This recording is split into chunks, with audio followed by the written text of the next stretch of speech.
All right. Hello.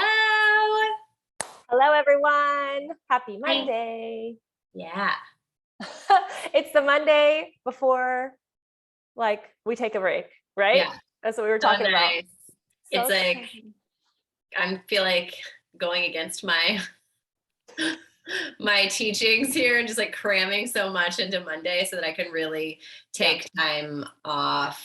Like I'm the kind of person who's like if I'm unplugging, like we're unplugging. Right. Or I'm not even gonna open a social media app for a week at least to really give myself that time to recharge. So, but I also want to be in integrity with my responsibilities, right? So just Yeah. shoving all those into today. So Yeah. yeah, here we are. Exciting. Here we are. We are excited.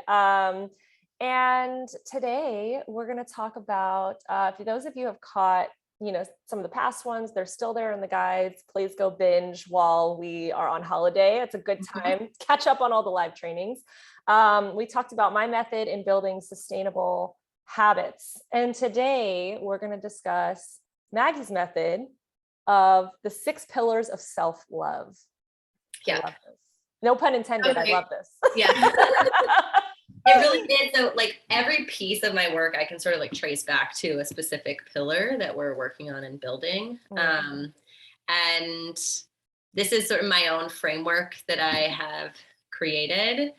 And I've been sharing some of this in some of the posts that we've been putting in the group. But Mhm. we wanted to spend today just giving an overview of what each of these pillars are, how they're different, how they work together, and how all of them together can sort of create a more self-loving version of you. Especially, I know for my like Christine can go on about New Year's resolutions, I but know. my intention My TED for talk. 2022, yes, exactly, is my intention is to like love myself more than I ever have in any other year. And so I'm bringing each of these components into full practice and like the center of my life, especially as I'm like moving into motherhood and like Yeah. really entering into a new phase. Anytime you're entering into transition, it can be really hard to practice self-love. So yeah, this is the forefront of my mind, which is why I wanted to share it with y'all Well, today. yeah, and I love it because you make it so easy. Like I'm all about creating, taking a giant concept that has a lot of branches and Mhm. simplifying it for efficiency so that we can actually start to apply it into our life. Yeah. And I think so many people, especially now, talk about self-love, self-care. What does that mean? It's the concept of work-life balance, or what does burnout look like? Like these are all giant concepts that look different for everybody. But for you to be able to take something so abstract and make it something that we can follow and integrate into our lives, that's what I love about it. So I'm excited for people to hear what you have to say. Yeah. So let's just, I guess, I mean, you're sort of alley-ooping me again. We always do this. I'm Like, sorry. no, the alley-oop is good. It's like you're Oh, okay. building up. It's the transition. It's so like thinking about like what is self-love? I mean, we hear a lot about it's like feels like self-care or like balance, or is it bubble baths? Is it like telling myself that I love myself? And those are all, sharing these pillars, it is a multifaceted practice, self-love Right. is. And sure, like going to get your nails done or getting a massage or taking a Friday afternoon off, like these are components, getting 8 hours of sleep a night.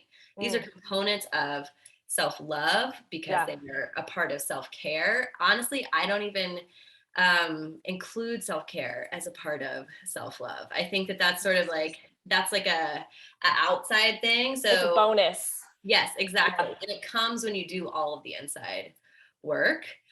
So let's just dive into, I'll like give an overview of what the different components are and how we can work with them and use them to create like the whole practice of self-love. Awesome. So first we have self-knowing, self-understanding, self-compassion, self-trust, self-forgiveness, self-worth. So these are all the self. Selves. And Yeah. so self-knowing, self-understanding sounds similar, but from my perspective, self-knowing is like what is the specific biology that we have? What are the specific like neuron functions and evolutionary traits that we have evolved over time to make humans the way that they are. So this is like a knowing about your being, about the human aspect of you. So being very familiar with how humans work and allowing ourselves to, okay, so knowing I'm not broken, there's not something wrong with me. These tools and strategies that I've adapted, I've evolved to adapt, right? My emotions, I evolved those. Like all of these things are a part of me and have evolved in every single human. And so knowing this, like, right, there's not something wrong with you. So this is a huge aspect of self-love because Question. Mhm. I'm gonna Yeah. cut. So when you say self-knowing, like, can this include understanding your gender? Because I think what we go through being a woman versus being a man is very different, and we need to know that. Is that where that would fall in, or no, not at all? I would say that's more of a component of self-understanding. So Okay. for me, self-knowing, although there are, right, because biologically, Well, when you uh, said biology, that's all I was like, yeah. So biologically, people who are born like anatomically male and anatomically female, right. like our biology is different. Yeah. Women and men do not have the same set of hormones, like strictly scientifically speaking.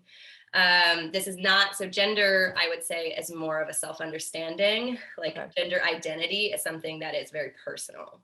I'm Right. talking about like what you can study through science, not through so much like a personal like experience. So this is Okay. the nuance between self-knowing and self-understanding. So Yeah. self-knowing is like humans at large, right? Like how have we evolved as humans? What mechanisms have we evolved as humans Okay. at large? So it's understanding our As a species, exactly. basically. Got Yes, it. exactly. And so this is a broad Right. practice, and this is really a learning practice. So the more you can learn about humans, about the things that are interesting about us, about the latest brain research, like this is what is encompassed in this specific Okay. pillar of self-love. So it's self-knowing. Why is this a pillar of self-love? Because when you know that you evolved to be this way and there's not something wrong with you, it's easier to love yourself. You're gonna love the parts of yourself, That like, part. right, that are, we're programmed to run away from pain because it is part of our survival. We're programmed to seek acceptance from other people because Yeah. if we weren't in the group 100,000 years ago, we were going to die. Right. Right. So we're programmed, like, we can say, like, I don't know why I care so much what other people think. Well, because your survival depended on it 100,000 years ago. And our Right. biology, our evolution hasn't caught up to the time that we're living in.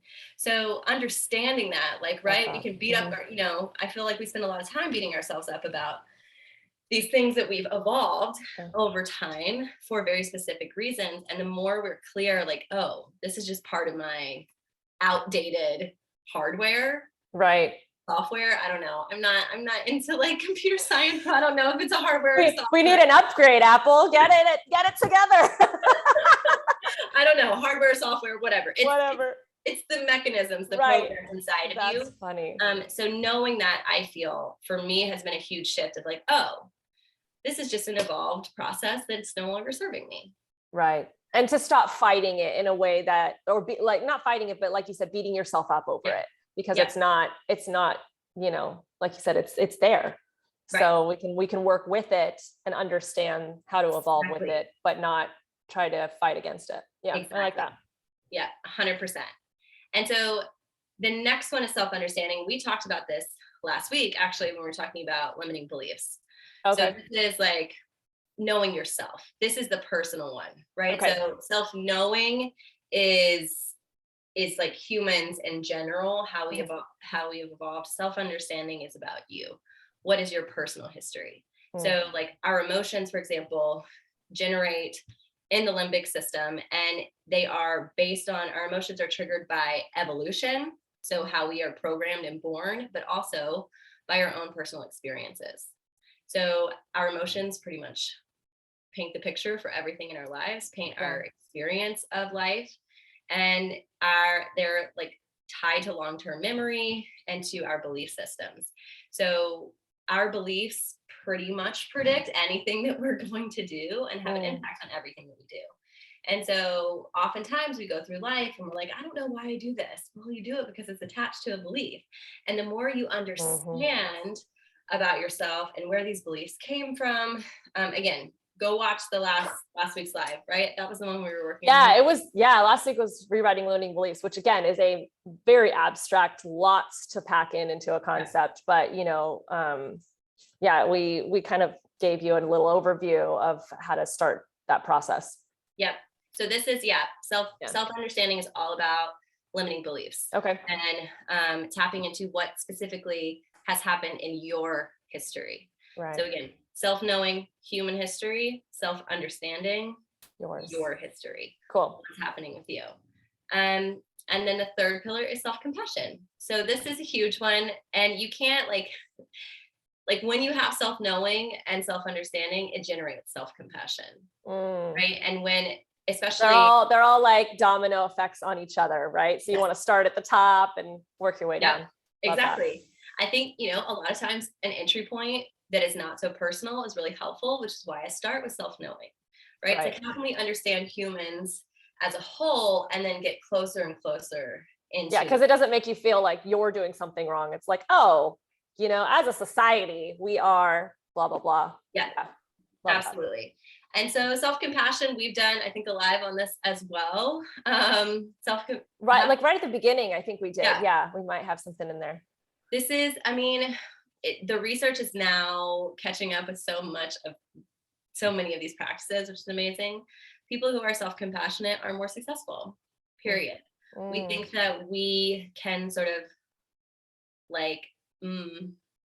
beat ourselves into submission. And if we're really hard on ourselves, we will be more successful. And if we push ourselves really hard, we'll be more successful, but we'll actually just crack and we'll break and we'll burn out. And the truth of the matter is, and this is the core of it, that people who are self-compassionate are able to look at their mistakes. They are able to see and acknowledge the human aspect of them. They're able to acknowledge that maybe they didn't show up to their highest expectation of themselves. Maybe they didn't show up to 110%, but that doesn't mean that they are a bad person or that there's something fundamentally broken within them. And so this ability to look at mistakes means that you can change it. Yeah. Right. It's if you can actually see the thing that's hard to see, you can change it. People who are really hard on themselves, who experience a lot of shame when they make mistakes or experience failure, are not able to grow because they can't look at it. If you can't look at the reason why you failed, if you just say, I'm a bad person, right, then you're a bad person. What can you do about that? Right? Instead of I fucked up. How can I do better next time? It's I'm bad. And learn from it, basically. Exactly. But also I want to add that, so many people, when you're thinking about compassion in general, taking the self part out of it, a lot of people think they are compassionate, right? And they're that's why we always say, what advice would you give a friend or someone else, a family member? Because when you look at someone who's having a problem and you're like, oh, but this is why you did it. And, you're just human, you're not perfect, blah, blah, blah. And then we are so much harder on ourselves. And so I love, that this is, again, the pillars of self, because we tend to leave ourselves out. It's like the concept of saying yes to everybody. And then we're the last ones to get a piece of the pie because now there's no time left for us. Well, it's the same concept with compassion, I think, is what I'm understanding from what you're saying. 100%. And this is really interesting because, I do believe that at our core, we have the capacity to love only in so much as we have the capacity to love ourselves. So even if we show affection and service to other people, I'm willing to bet that if you don't love yourself, those acts of service are not really in the energy of love. They're in the energy of needing to receive validation or needing to feel worthy, right? So love is not just what it looks like on the outside. It is the energy of it, right? If my mom, calls me every time she hears a siren, this is not because she loves me that she's calling me. It's because she's scared. Right. That's the energy of fear. So Mhm. even though it's, she does love me, that action is not related to her love for me. It's related to her fear of losing me, which is of course because she loves me. But that, do you see what I'm saying? It's compartmentalized into Right. something different for sure. So with love, we are only able to love others to the extent to which we love ourselves. Self-compassion is different. We often hold so much more compassion for other people because we enjoy the distance and perspective that we can take on someone else's life that we do not, that is not easy to access when you're in like an emotional, when you're completely unbiased, like you can give so much better advice. It's like, oh, I should take that advice for myself, but then you're too attached to the situation. 100%. I can't tell you how many times I've been coaching people. I've said something like, damn, I need to listen to myself. Yeah. Oh yeah, we do it too all the time. Yeah, I highly relate to that scenario. Yeah, we're so much more compassionate towards other people than we are ourselves. Part of that can be because we think we're letting ourselves off the hook. If we're not really hard on ourselves, it's like we're permitting ourselves to be less than our best. And that's not actually true. Like we're just imperfect, right?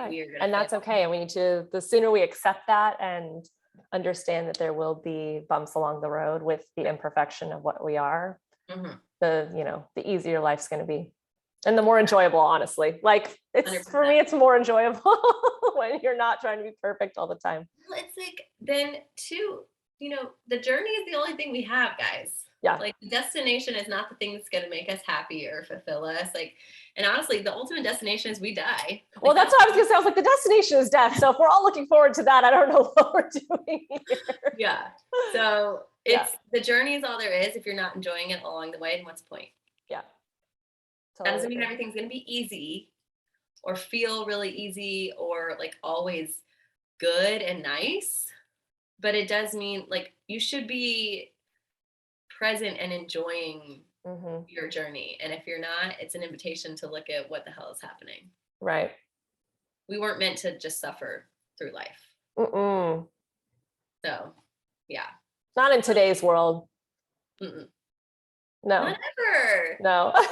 No, definitely not ever. But I mean, back in the day, it was definitely like with inequalities and things like that. Like it's a different world, and we're analyzing our mental health a lot more and putting that on the forefront. And I think that's, being able to change the narrative on that, I think is really changing how we look at ourselves, how we don't suffer in silence, essentially. Yeah. Or needlessly. Yeah. Right? Like we add so much suffering to ourselves, especially with self-compassion. If we're not extending ourselves compassion and we fail and that hurts and that's human and that's normal, and then we like punish ourselves continually for one failure or one mistake or one setback, that's creating suffering. Life, there is pain in life. There are going to be challenging circumstances and hard emotions, but the suffering we have control over. We don't need to suffer. We don't need to punish ourselves like that. Right? We, pain is pain enough. We're going to experience it. Why add more to our plate by punishing ourselves? Totally.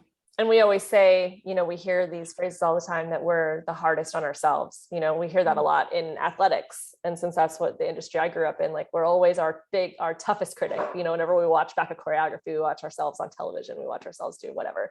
It's like, oh no, and everyone loves it. And you're just like, oh, that could be better, But I think that plays to what you're saying is like being just much more just compassionate with yourself and understanding that, again, the imperfections are going to be there, but like how good can you make it and enjoying the process of making that happen, essentially. Yep. Mastery over achievement. Yeah. All the way. Progress over perfection. There's so many fun ways to say it. Why do we not do it more often? Because it's hard. It's it's rewiring that programming. Sure. And I think it's hard to create distance and to create that perspective. But that's the practice. It's like that's why it's called a practice. Right. It's a practice of self-love. Correct. It's not a like, you check one of these off and you're done. For the rest of your life. Yeah. It's an ongoing process. I am compassionate and that's it. That's all I That's it. Yeah. But it does get easier. I mean, because just like, we talk about all of these things, the rewiring beliefs, the building sustainable habits, all of these things, like it's just like what Maggie said, you're not going to check it off the list and be like, oh, great, I did them for the rest of my life. That's not the concept. Is the concept you're going to be constantly confronted with, new challenges, new opportunities, new things when you change your environment, change the people around you, grow as yourself. But it's a constant, the challenges are there to help you grow. That's the idea. And so, but it does get easier, building sustainable habits, rewiring limiting beliefs, becoming more self-compassion, like all of these things do become easier as you have the proper tools and strategies, because that's definitely what Maggie and I have learned. Like, as crazy as your life can be, like when you have these tools to fall back on, it changes the game. Yeah. Really, 100%. Mm-hmm. And then, with enough practice, this becomes your new normal. It is default mode. Right. You don't get triggered. You don't get triggered as often. Yeah. Totally. Yeah. Yeah. So the next one is self-trust. And this is a biggie. Mm-hmm. I just describe this the same way as like, right, if you have a relationship with somebody who continually doesn't do what they say they're going to do, doesn't follow through, doesn't show up, you're not going to trust that person. Right. And so if you've been a person who says, I'm going to quit drinking, or I'm going to start, making a greater effort to create friendships, or I'm going to, get up in the morning and do this morning practice so I can start my day off right, and you don't, are you going to have any faith in yourself for doing that again in the future? So this is a really big piece that we get to work on for self-love. We are living in a society that tells us not to trust ourselves, not to trust our instincts, not to trust our decisions, to constantly outsource our decisions to other people, not to trust our emotions. We're told that we're not supposed to feel how we feel, and we're told that we can't trust ourselves, and that we have to outsource our trust to something else, that somebody else or something else knows better than we do. Right. And after, lots of time of not showing up for ourselves, right, we've destroyed that self-trust. Yeah. And society has programmed us not to trust ourselves either. And so, which in reaction to that, the reason that society has programmed us that way is because when we don't trust ourselves, we trust society to tell us what we want, in which case that's a way for consumerism to thrive, so that people can sell us things. Yeah. And control. Absolutely. If we're, if you're not making your decisions for you, somebody else is. That's right. Yep. And is that something you want to outsource? So it's hard to trust yourselves. It's hard to rebuild. I mean, if you've ever been in a relationship with somebody who has broken the trust. Yeah, broken your trust. It's hard to rebuild. That's part of how we're wired. It doesn't feel safe. And so this is, again, I'm breaking these down into like easier to understand concepts, but it's still not to oversimplify it, right? It's like, it's hard. This work is hard. If it were easy, everyone would just love themselves up. But so this is a really big piece of reestablishing, and I call this like taking small trust steps with yourself. So Christina's really good about this in terms of like setting goals, right? Don't set goals that are too fucking big for you. Don't like pie in the sky yourself out of like being able to, like set reasonable, measurable, attainable goals, and then set another goal. This isn't the last goal you're going to set in your whole life. No. I mean, like we approach healing like crash dieting. So it's like, I want to, drop 10 pounds really fast, or I want to heal this in 10 days. It's like, it doesn't work like that. And then what happens after you crash diet? You say you lose 10 pounds, you gain 15 back, right? It's like, it's not sustainable. It's not good for you, for one. And you're bypassing the things that actually matter, that actually create change. And so, it's a temporary fix is what it is. It's like the Band-Aid concept. And if you really want permanent change, I use this a lot with health, because again, coming from the industry I came in, like we don't have these quick fix, like, oh, you have a headache, go take an Advil. You have this, like a lot of athletes don't do stuff like that. We really have our supplements and our, home remedies and all of these types of things. And those things take time for your body to adjust to that. Oh, this is what's going to work. The Advil's not coming, And so it's not going to be, and that those types of things like, pharmaceuticals and stuff like that, they numb me, they get rid of the problem. It's like, it masks it, but what was the initial reason? Was I dehydrated? Was I hungry? Was I tired? Was it like, there's so many other ways that your body, can be fulfilled and what the real problem is. And if you just pop an Advil, you don't know what the real problem is. Yep. And so you don't want to mask it, No.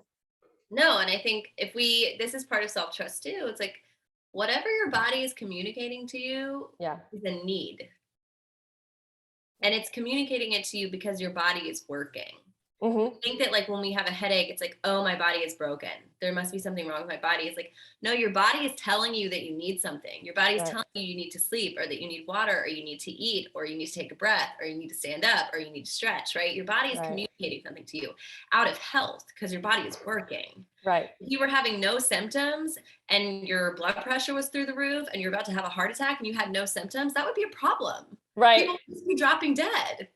All over the place, because we wouldn't know, our body would not be communicating to us that something is wrong. So the fact that our body does communicate that to us is a signifier that our body is working. And so we need to react to that, and we need to fix that problem, but not mask it with something that's just going to, I mean, again, and the situations are different. Like, listen, if you're, in the middle of an amusement park and there's no way that you're going to be getting, some sleep or whatever it is that the problem is. I mean, I get it. There's times and places for that. But at the same time, just understanding that your body is telling you these things all the time. There's red flags everywhere. But I love what you said about that. It doesn't mean that your body's broken, because a lot of times, like, I mean, when you think about having a headache, you're like, oh no, like I did something wrong today. I didn't eat enough. I didn't do this. I didn't do that. And like, all of a sudden, again, that goes back into the selves. Like, now you're just getting on yourself for something you didn't do. But in reality, it's like, well, regardless of what didn't happen, maybe we could have avoided this. Like, your body is here to communicate with you.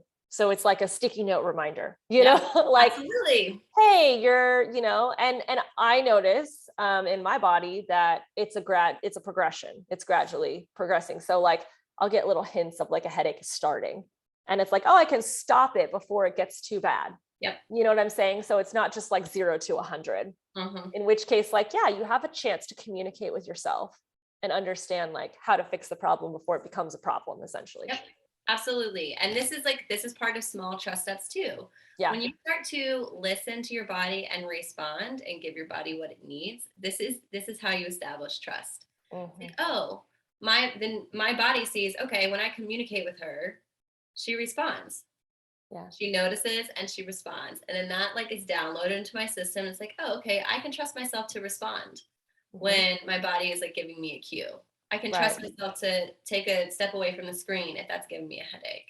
I can trust myself to go stretch, right? So it's these small little cues. We're not setting like just these enormous, insurmountable goals, especially at the beginning of 2022. Like it's like, I'm going to be running 5 miles a day, and I'm going to be eating no processed sugar. And I'll just like setting these, and if that's your goal, I support you, go for it. Right. But is that realistic to do all, like, we often set these like enormous goals that are going to greatly change our lifestyle and sort of do it at the drop of the hat without putting systems in place and acknowledging how much effort and energy it's actually going to take to make these really big drastic changes altogether. And then when we fail, it's just another, like, we're reestablishing the fact that we can't trust ourselves because we fucked up when we were setting our goals. Right. It's not because we can't trust ourselves. It's because we set a goal that wasn't appropriate. Right. And so, or just not, you didn't account for, again, we talked about this in the sustainable habits.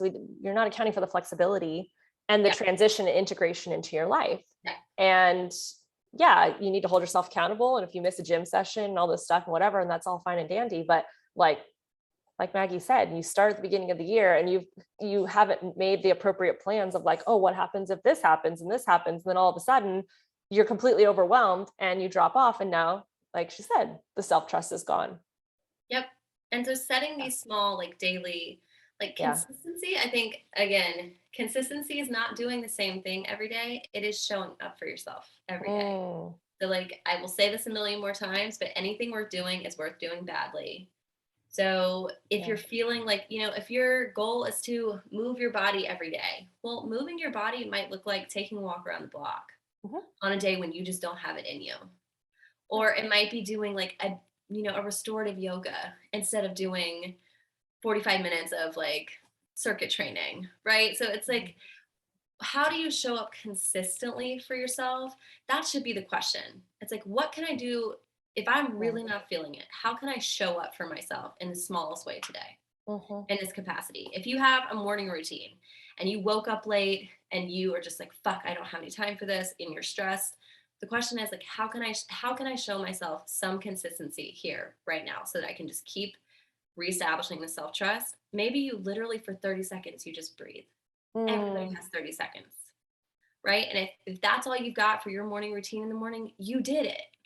Right. You showed up, you were consistent, you etched out what you had. And I think in this, when we set goals, we think about what's the perfect scenario.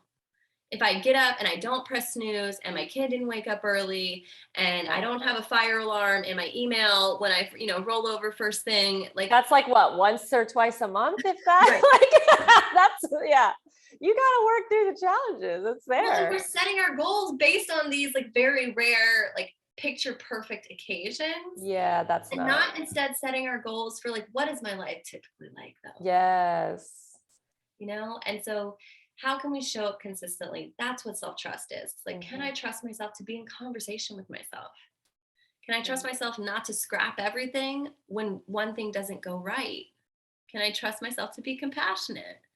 So this is self-trust. It's really working to be in integrity, to following through with what you say you're going to in whatever way that looks like today. And knowing that that's going to be different every day and accepting that that's okay too. So self-trust, self-forgiveness is next. Yeah. This is exactly as it sounds. We carry so much weight. I like still working through this in therapy currently. Looking at like past events that would pop up in my mind as I'm laying in bed at night. Right. Just like, and I'm still like, why am I holding on to this? Like, why is it still, and the thing is, our emotions are stored. It's like are related to our long-term memory. So heightened emotional experiences are locked in there into our long-term memories, which is why we remember things that were like morbidly embarrassing when we were 12 years old, or like just kind of horrifying, especially in adolescence. That's why we remember those things, because they're tied to high emotional experiences, and that's locked in our long-term memory.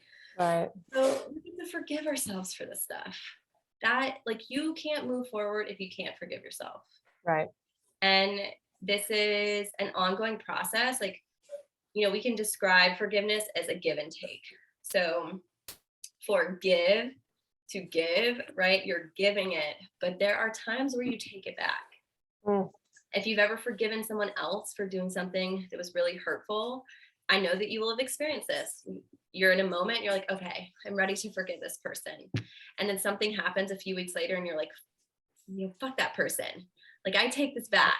Like, I don't forgive them anymore. They proved me right why I should have been mad at them at the first place.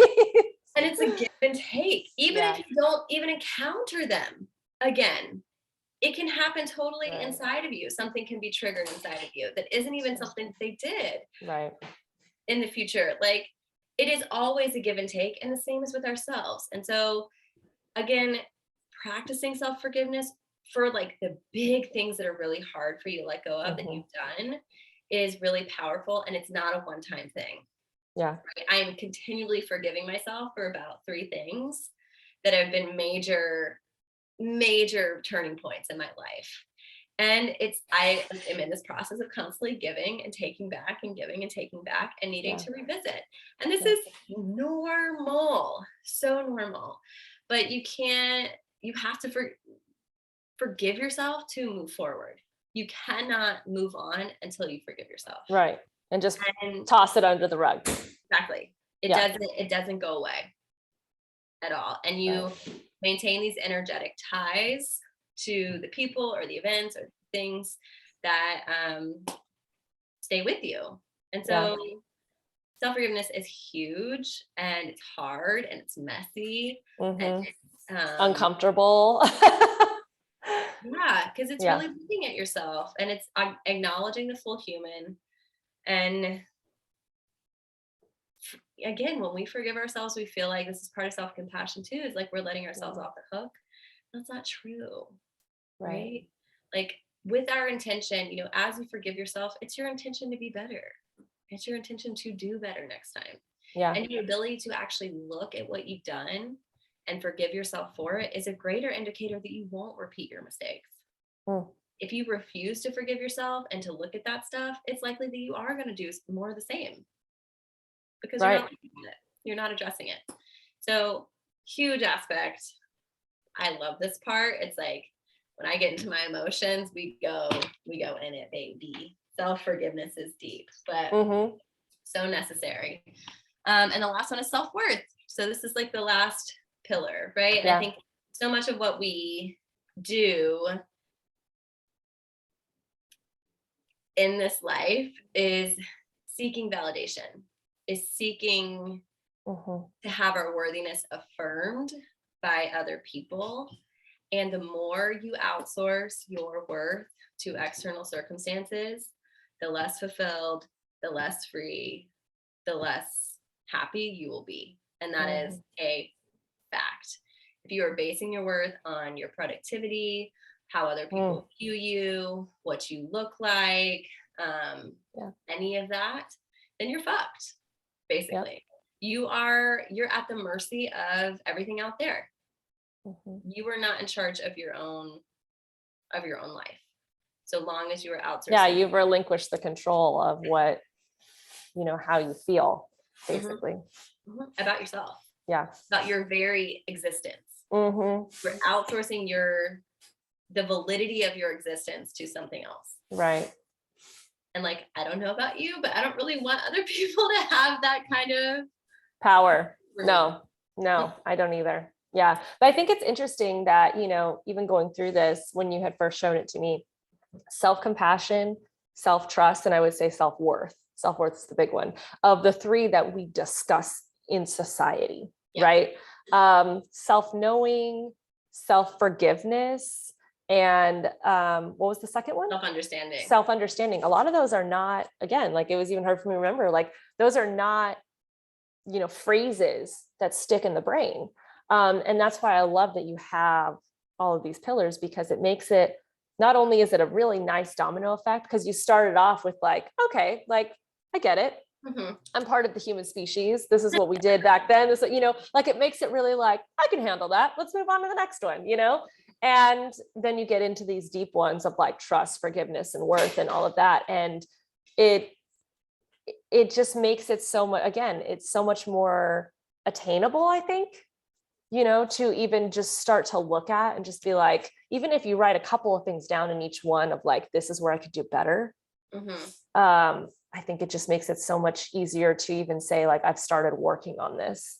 Instead of just like, we don't even talk about half of them in society, and the other half, it's like, I'll get there when I get there. You know? Well, I think too, it's like, everybody is like, oh, you just need to love yourself more. How? Right. Do I like take more bubble baths? Like, how do I love myself more? Yeah, there is no game plan when people say that. There's no strategy there. And this isn't even really, you know, a game plan. This is a framework to understand what different aspects of that look like, right? But there's no, like, it is such a sort of nebulous kind of opaque idea of like, how do I love myself more? Right? Like, what does that look like? What do I really need to do? And what are the different facets of that? I think that's why what drove me to create this framework is just, we need more to go off of than like bubble baths. Yeah, for sure. But again, it's just like what we talk about with the, you know, the work-life balance. Like, oh, you just need a good work-life balance. Okay, great. How do I do that? Is there a school I can go to? What does that look like? Is Yeah. it static? Does it always stay the same? Right. I find it once. Will it be that way for forever? You know? Right. Right. Does mine look the same as yours? You know, like it's so different. And so I think that's why I love that this method that you have fits in perfectly with what we do, because it's all of these concepts of, like I said, burnout, work-life balance, entrepreneurship that is just thrown into society. And it's like, oh yeah, I do that. It's like, you see the successful people that are successful and we're trying to figure out how to get there. And then you see a bunch of people struggling, and then you're kind of in the middle trying to figure out, like, where do I go? What do I do? How do I get that concept? Right. Or how do I get out of burnout? Well, there's so many different ways to do that. But again, everyone's is different. And so you have to create those strategies for yourself. And I think, again, that just kind of wraps right back around to what you just explained to us in all of these selves. Like, if you go from, self-knowing, self-understanding, self-compassion, self-trust, self-forgiveness, and self-worth, and you go through those, even if it's like a spring cleaning kind of thing, like every year or every 6 months, you're just like, you know what, let's go through this and make sure that I'm all regulated. It's like a car that gets an oil change. Like, you should be kind of doing this on a regular basis, just understanding like where you are, even on a scale of 1 to 10, where am I on all of these selves? I think that will better help you to understand how to create your work-life balance, how to get out of your burnout, because your burnout looks different from somebody else's burnout, how to create your sustainable entrepreneurial journey, and all of these different types of things are going to be a ripple effect positively from just getting it all starts with you. Is what we're saying at the end of the day. Yeah, totally. And again, we give you, and especially as we work with our clients, we give them frameworks and strategies and systems to follow. And like, as you work through them the first couple times, it's laborious. It's hard, it's intense, but then you internalize, like, our brains are programmed to remember systems. Our brains are programmed to remember processes, especially when they are linked to positive effects. Our brains want to capture in totality how we got to whatever good outcome. Our brain wants more of that. Because it's seeking joy and pleasure and positive affirmation. For sure. And so our brains are good at remembering how to work through these things. And the more you do it, it's like, it just becomes automatic. It's like some people pop up in your day and you're like, wow, I'm not being very self-compassionate, or, oh, I really should probably practice some forgiveness for myself here. I can see that I'm being really hard on myself. I'm not forgiving myself for this thing. Definitely. And so it's like, it becomes part of your own internal dialogue. And that really is what self-love is. It is treating yourself with kindness internally. It's how you talk to yourself. It's how you engage with yourself. And as a result, you are able to engage with the world in a way that is really, really beautiful and balanced and just sort of accepting what is. Yeah. So write all the selves on a sticky note, put it on your mirror, your bathroom mirror.